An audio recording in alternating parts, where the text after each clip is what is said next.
ঈদ মোবারক। প্রিয় বন্ধুরা, কাছের এবং দূরে যে যেখানে আছেন সবাইকে অনেক প্রীতি, অনেক শুভেচ্ছা। প্রতি মুহূর্ত সবার জন্যই শুভকামনা করি। প্রত্যেকে যেন সুস্বাস্থ্যে সুরক্ষিত থাকেন, তার জন্যই বেছে নিয়েছি সেবা পেশাকে। নিজে ভালো থাকব, অপরকে ভালো রাখব। মানসিক, শারীরিকভাবে সব দিক দিয়েই আমরা যদি অপরের সহযোগী হয়ে যাই, অপরকে ভালো রাখি, তবেই মহান সৃষ্টিকর্তা আমাদের ভালো রাখবেন, আমাদের কল্যাণ দান করবেন। এই বিশ্বাসটুকু রাখতে হবে। সকল প্রশংসা আল্লাহ পাকের, একমাত্র তিনি আমাদের ভালো রাখতে পারেন। তবে আবেদন বা প্রচেষ্টা নিজের। হ্যাঁ, আমি তখনই ভালো থাকব যখন ভালো থাকার চেষ্টা করব। ভালো থাকার জন্য প্রত্যেকেরই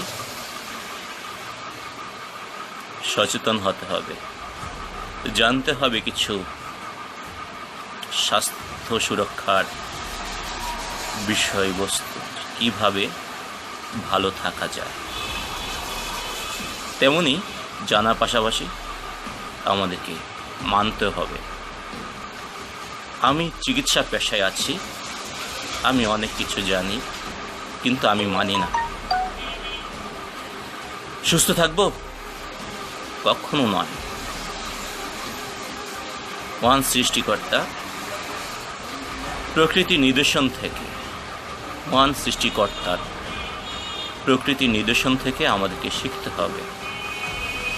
চাঁদ, সূর্য, গ্রহ, তারা সব কিছুই একটি নিয়মের মধ্য দিয়ে চলছে। সুতরাং নিয়মের ব্যতিক্রম সেদিনই হবে যেদিন পৃথিবী ধ্বংস হবে। আর আমাদের এই ছোট্ট দেহটি রূপকর্থ একটি পৃথিবী। আমরা যখন নিয়মের ব্যতিক্রম চলব, আমরা ধ্বংস হব অতি দ্রুত। সুতরাং ধ্বংস নয়, টিকে থাকা সংগ্রামে যাতে আমরা প্রত্যেকেই সফল হই। যেমন সফল হয়েছি মাতৃগর্ভ থেকে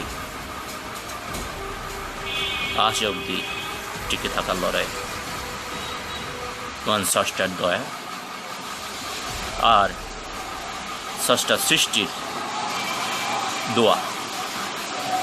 দোয়া বলতে একটি বিষয় আছে, এটি আপনাকে চাইতে হবে না। স্রষ্টা যা যা সৃষ্টি করেছেন তার প্রতি আমাদের খেয়াল রাখতে হবে। এমনকি একটি কুকুর, তার প্রতিও অভুক্ত অনাহারী প্রাণীগুলো রিজিকের সন্ধানে ঘুরে বেড়ায়, তাদের দিকে খেয়ালটা আমাদেরকেই রাখতে হবে। এই জন্য মহান স্রষ্টা আমাদের সৃষ্টির শ্রেষ্ঠ জীব হিসেবে তৈরি করেছেন। তা না হলে আমরা মনুষ্যত্ব হারাবো। মনুষ্যত্বহীন হয়ে বেঁচে থাকার কোনো সার্থকতা বা অর্থ নেই। যাক, আমাদের সেবা প্রতিষ্ঠান DSS কম্বাইন্ড থেরাপি সেন্টার ইতিমধ্যে আপনারা জেনেছেন। যিনি আমাদের সহযোদ্ধা হিসেবে রয়েছেন, আপনাদের দোয়া সহযোগিতা নিয়েই এগিয়ে যাচ্ছি। প্রচলিত চিকিৎসার পাশাপাশি আমরা ঔষধ বিকল্প কিছু চিকিৎসা সেবাও দিয়ে থাকি। আমাদের এখানে বিশ্ব স্বাস্থ্য সংস্থা অনুমোদিত বিশেষায়িত থেরাপি সেবা ট্রেডিশনাল চাইনিজ মেডিসিনের অন্তর্ভুক্ত acupuncture, acutherapy, reflexology, tuina massage therapy, cupping থেরাপির মতো দুর্লভ সেবাগুলো দিয়ে থাকি।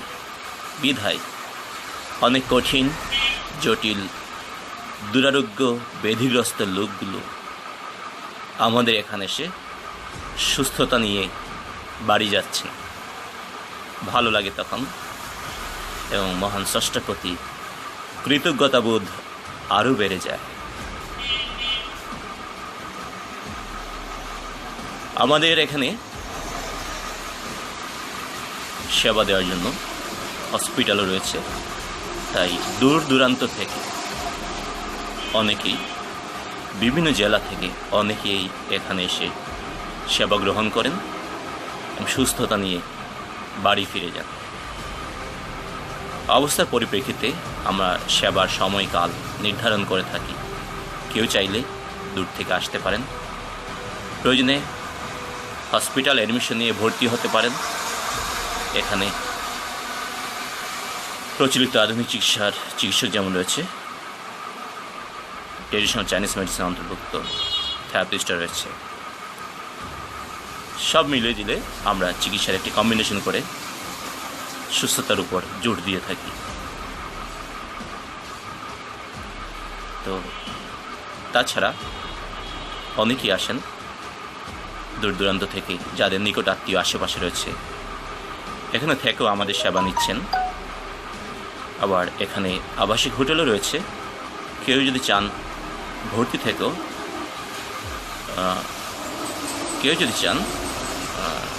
থেকেও সেবা নিতে পারেন।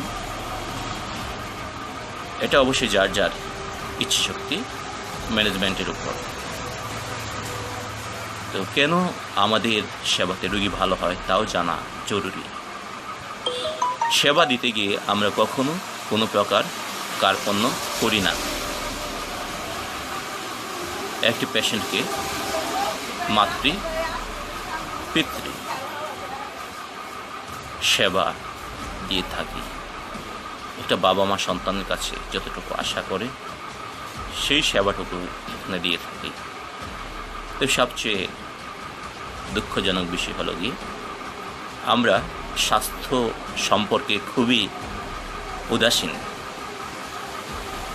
তাই ইতিমধ্যে আমরা অনেকগুলো নিউজ পেয়েছি করোনা ভাইরাসের এই সংক্রমণকালে সন্তান সন্ততি পিতামাতার প্রতি কতটা নিষ্ঠুর হয়ে যায় কখনো কখনো। আসলে আদর্শিক শিক্ষাগুলো শিশুকাল থেকে তাদেরকে দিতে হয়। আমিত্ব দাম্ভিকতা আমাদেরকে পিছিয়ে দিয়েছে। প্রতিটি সন্তানকেই নিজের সন্তানের মতো ভাবতে হবে। সবার প্রতি সবার অধিকার আছে। আর আমরা সামাজিক ঋণ পরিশোধ করি না বলেই আজ আমাদের ঘরে এমন সন্তান জন্ম নিচ্ছে, বার্ধক্য অবস্থায় অনেকের অনেক কিছু থাকার পরও বৃদ্ধাশ্রমে যেতে হয়। শুধু তাই নয়,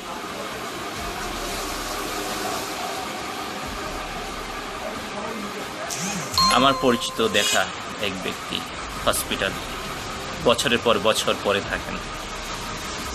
সন্তানরা হসপিটালে বাৎসরিক একটি খরচ দিয়ে দেন। তার বাড়ি আছে, গাড়ি আছে, অনেক কিছু আছে। আর সন্তানগুলো কিন্তু দেশে থাকেন না, সবাই বাইরে থাকেন, কেউ কানাডা, কেউ আমেরিকা। তো সেই বৃদ্ধ লোকের গল্প করার লোকটুকু পর্যন্ত নেই। এরকম আছে অনেক। এমনটা হওয়ার কথা ছিল না। সবাই সবাইকে জড়িয়ে থাকবো, পরিবারভুক্ত থাকবো, সবাই সবার প্রতি দায়িত্ব পালন করব। এর মধ্যে আমি প্রাউড ফিল করি যে আমি একজন থেরাপিস্ট। সেই সেবার দায়িত্বটুকু নিয়ে মায়ের মতো, বাবার মতো সেবা দেওয়ার সৌভাগ্য আমার হয়েছে। বিধায় আজ এই কঠিন অবস্থায় আপনাদের দোয়ায়, মহান স্রষ্টার দয়ায় আমি এখন সুস্থ আছি। মানসিক ও শারীরিকভাবে সুস্থ থাকবো এই প্রত্যাশা করি। মহান স্রষ্টার কাছে এটাই চাইব, হে আল্লাহ, আমাকে অধিক সম্পদশালী করো না, আমাকে সুস্থতা দান করো। সুস্থতার বিকল্প কোনো কিছু নেই। আমি যাদেরকে সেবা দিতে যাই এদের মধ্যে অনেক আছেন উচ্চবিত্ত পরিবারের, এসি চলছে, অস্থির জ্বালা পোড়া, গায়ে বাতাস লাগছে না, চারদিকে খাবার আছে, খেতে পারছে না, অসম্ভব কষ্টের জীবন, সন্তান সন্ততি আছে, কেউ কাছে নেই। বলুন কে ভালো আছে?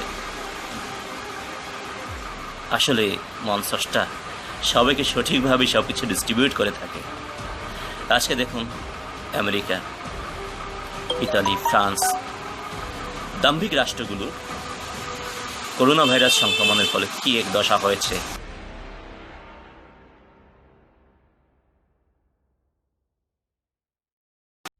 মনস্রষ্টাকে তাদেরকে ঐশ্বর্য, তাদের সুস্থতা, তাদের মৃত্যু রোধ নিশ্চিত করতে পারেনি। আইসিইউ, ভেন্টিলেশন থেকে শুরু করে সব ধরনের স্বাস্থ্য সুরক্ষা সামগ্রী তাদের অ্যাভেলেবেল থাকার পরও তার চরম অসহায়। আচ্ছা, আমাদের মতো উন্নয়নশীল গরিব রাষ্ট্রগুলো কিছু নেই, আমাদের পথে প্রান্তরে থাকতে হয়, নামতে হয়। তারপর তো স্রষ্টা আমাদের সুস্থ রেখেছেন। হাপিত্যেশ হতাশার কিছু নেই। সৃষ্টিকর্তার ডিস্ট্রিবিউট বা বিতরণ সামঞ্জস্যপূর্ণ এই বিশ্বাসটুকু রাখতে হবে। তো সবাইকে আহ্বান করব, সুস্থ সুন্দর থাকতে চাইলে প্রাকৃতিক নিয়মগুলো, অর্থাৎ আল্লাহ প্রদত্ত প্রাকৃতিক যে নিয়ম আছে সেগুলো মেনে চলুন, ভালো থাকবেন। রাত দিয়েছেন ঘুমের জন্য, বিশ্রামের জন্য, রাতে ঘুমাতে হবে, দিনে কর্মব্যস্ত থাকতে হবে, ব্যতিক্রম করলে তো সমস্যা। আর আমরা যে সেবাগুলো দিয়ে থাকি ইতিমধ্যে জেনেছেন, বাত, ব্যথা, প্যারালাইসিস, স্ট্রোক থেকে শুরু করে হাইপার টেনশন, ডায়াবেটিক্স এর মতো বিপাকীয় যে রোগগুলো আছে, মেটাবলিক ডিজিজ, আমাদের থেরাপি সেবার কম্বিনেশনে খুবই সুফল পাবেন। আর যারা সুস্থ আছেন, ভালো আছেন, রোগ প্রতিরোধের জন্য অন্তত 3 মাসে একবার 7 দিন আমাদের তুই না মেসেজ সেবাটুকু নিয়ে নেবেন। দেখবেন আপনি কতটুকু এনার্জেটিক হয়ে গেছেন, কতটুকু ভালো আছেন, কল্পনা করতে পারবেন না। তাই বন্ধুরা, আহ্বান করছি, আসুন আমার চেম্বারে, আমার হসপিটালে দেখে যান, প্রয়োজনে একটি গল্প করে যান। সুস্থ থাকুন, ভালো থাকুন, স্রষ্টার প্রতি অবিচল আস্থা রাখুন, আর প্রাকৃতিক যে নিয়ামত আছে তা ভোগ করতে থাকুন। আলো, বাতাস, অর্থাৎ যেটা বোঝাতে চেয়েছি, পরিবেশকে কখন আমরা দূষিত করব না। শব্দ দূষণ, বায়ু দূষণ, পানি দূষণ আমরা করছি বলেই আমরা অসুস্থ থাকছি। সুস্থতার জন্য মনস্রষ্টা যে নিয়ামতগুলো দিয়ে দিয়েছেন তার সঠিক ব্যবহার করব, পরিবেশকে ভারসাম্যহীন করব না। সুন্দর থাকুক আমাদের পৃথিবী, আর আমাদের প্রচেষ্টায় আরও সুন্দর হোক। সুস্বাস্থ্যে সবাই সুরক্ষিত থাকুন, এই শুভকামনায় থেরাপিস্ট বন্ধু কাজী ইমরুল কায়েস। আজ এ পর্যন্তই বিদায় নিচ্ছি। আসসালামু আলাইকুম ওয়া রাহমাতুল্লাহি ওয়া বারাকাতুহু।